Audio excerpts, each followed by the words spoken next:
Welcome ते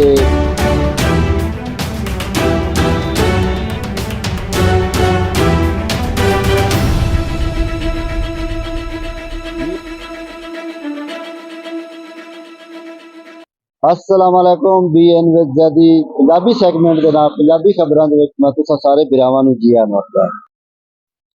BN Zaidi दे Punjabi segment दे नाल पंजाबी खबरां दे विच मैं तुहाडा अपना मेज़बान अख्तर सनूर जोका ते सारे बिरावां सजना बेलियां ते मित्रां नूं जी आन आखदा। मरका पंजाब दी तरह बुआना शहर दे विच भी स्कूटरां दे लाइसेंस बनदे पए ने ते इहदा जिहड़ा तरीकाकार है वो बिल्कुल बहुत ढेर आसान है। भाई दो शनाख्ती कार्ड दियां कापियां तुसां लई आउणियां नो ते उस वेले तुसां लाइसेंस लैके घर वग जाना ते बाकी जिहड़ा लाइसेंस है ओरिजिनल कापी वो डाकिए तुहाडे जाके घर पड़ा छड़नी है। लोग इत्थे हुण अगली गल करदे आ भाई जिहड़े ट्रैफिक पुलिस एहलकार खड़ोते ना बुआने दे विच अगले ते मैं रोड तो लग्या जांदा ते एक जिहड़ा बंदा आ ना वो ट्रैफिक पुलिस वाले नाल ना बहुत ढेर बदतमीजी करदा पिया ते उन्हां नूं बड़े वादे करदा पिया ते इत्थे मैं जिहड़े साडे आला अफसरान है ना वड्डे अफसर हो उन्हां नूं मैं ये जरूर आखसां बई ये वड्डे अफसरां दे सिर ते ही ये खड़ोंदे नो सपोर्ट नहीं करनी ते इन्हां किवें इत्थे खड़ोना इन्हां नूं तां जीवन ही किसे नहीं देना। कोई किसी का फोन कड्डी खड़ोता है फलाने सफारशी दा है फलाने सफारशी दा है हुण इंडिया चो तो बंदे आउणा कोई नहीं बाकी सानू भी चाहिदा है बेसी बतौर पाकिस्तानी शहरी एक अच्छे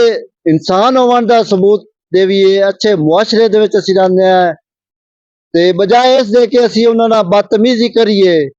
वो रोकदे नो ते असीं सानू रुक जाना चाहिदा है ते वो साडे फायदे वास्ते ही खड़ोते नो साडी हिफाजत वास्ते खड़ोते नो ते जेहड़े अफसर है उन्होंने मैं मुड़ मुड़ आखसां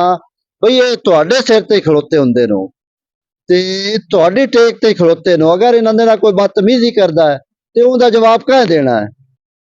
ते किसी शहरी नूं ये हक हासिल नहीं बे कानून तो उच्चा होवे कानून तो उच्चा तो कोई भी नहीं हो सकदा। मैनूं तां इह गल वेख के फिर बैड़ी लगी है जे तुहानूं चंगी लगी है या बैड़ी है ते जवाब विच तुसां अपना कमेंट करके मैनूं दसना है ते मेरे चैनल के पंजाबी व्लॉग्स नू लाजमी सब्सक्राइब करना है। जे मेरी वीडियो चंगी लगी है तो इनू लाजमी शेयर करना है ताकि जेडे उता अफसर बैठे नो उन्हां ताईं ये मेरी वीडियो अपने वो वेखे नो ताकि इससे कोई अमल दरामद होवे कोई टाकी लगे। हुण दियां इतनियां गल्लां जे जिंदगी दित्ती इजाजत जे जिंदगी दित्ती मोहलत नवीं खबरां दे नाल मैं तुहाडी खिदमत विच दोबारा हाजिर होसां अपने मेजबान अख्तर मेरे जोका नूं दिओ इजाजत अल्लाह हाफिज़।